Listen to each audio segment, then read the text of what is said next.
क्या आपने Bermuda triangle के बारे में सुना है? बर्मुडा ट्रायंगल की कहानी बड़ी रहस्यमयी और दिलचस्प है। सोचो, एक ऐसा समुद्री क्षेत्र जो दुनिया के नक्शे पर है, लेकिन वहां से गुजरने वाले जहाज और विमान कभी कभी बिना किसी निशान के गायब हो जाते हैं। ये कहानी शुरू होती है एक बहुत पुराने समय से, जब लोग समुद्र के रहस्यों से अनजान थे। बहुत साल पहले की बात है, 1918 में अमेरिकी नौसेना का एक बड़ा जहाज यूएसएस साइक्लोप्स कैरेबियन सागर से गुजर रहा था।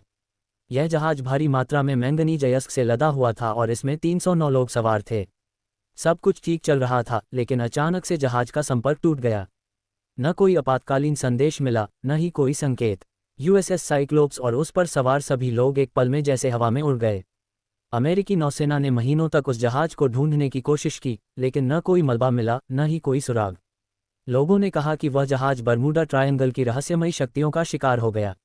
कुछ साल बाद 5 दिसंबर 1945 को एक और अजीब घटना घटी।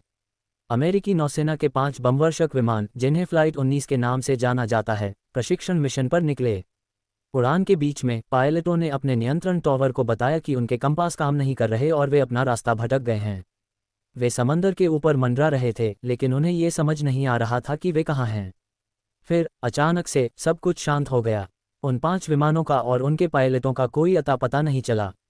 लोगों ने सोचा, क्या ये जहाज और विमान किसी और दुनिया में चले जाते हैं, या फिर क्या वहाँ एलियंस होते हैं जो उन्हें अपने साथ ले जाते हैं। कुछ लोगों का मानना था कि बर्मुडा ट्रायंगल के नीचे अटलांटिस नाम का खोया हुआ शहर है, जो कि अपनी उन्नत तकनीक से उन जहाज़ों और विमानों को खींच लेता है। और कुछ लोग कहते थे कि वहाँ टाइम ट्रैवल की कोई गड़बड़ी है, जहाँ लोग समय और स्थान में खो जाते हैं। वैज्ञानिकों ने भी इस पर अपनी राय दी। उनका मानना था कि वहाँ समुद्र के तल से मीथेन गैस के विस्फोट हो सकते हैं, जिससे पानी का घनत्व कम हो जाता है और जहाज डूब जाते हैं। और कुछ ने कहा कि वहाँ चुंबकीय ताकतों में गड़बड़ी होती है, जिससे नेविगेशन सिस्टम फेल हो जाते हैं और विमान या जहाज रास्ता भटक जाते हैं।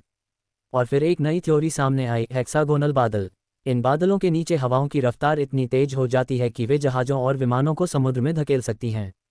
ये सिद्धांत भी बहुत से लोगों को समझ में आया, क्योंकि बर्मुडा ट्रायंगल का मौसम अचानक बदलने के लिए जाना जाता है। तो ये थी बर्मुडा ट्रायंगल की कहानी।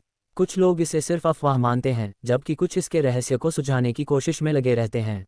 क्रिस्टोफर कोलंबस को बर्मुडा ट्रायंगल के रहस्यमय क्षेत्र के बारे में 1492 में ही जानकारी मिल गई थी, जब वह अपने पहले अभियान के दौरान अटलांटिक महासागर से गुजर रहे थे। कोलंबस ने अपनी डायरी में इस क्षेत्र के बारे में कुछ विचित्र अनुभवों का उल्लेख किया था। जब कोलंबस और उनका दल इस क्षेत्र से गुजर रहा था, उन्होंने समुद्र के ऊपर कुछ अजीब रोशनी देखी थी।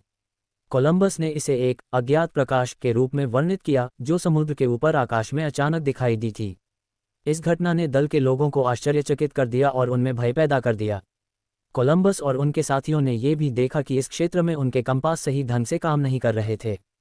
कंपास में दिखाए जाने वाले उत्तर और वास्तविक उत्तर में अंतर था, जो उस समय के समुद्री यात्रियों के लिए एक अजीब और खतरनाक अनुभव था। इन घटनाओं ने कोलंबस और उनके दल को परेशान कर दिया था, लेकिन उन्होंने अपने मिशन को जारी रखा और अंततः अमेरिका के तटों तक पहुंच गए। ये घटनाएं बाद में बर्मुडा ट्रायंगल के रहस्य के साथ जोड़ी जाने लगीं, जब इस क्षेत्र में कई अन्य असामान्य घटनाएं भी सामने आईं।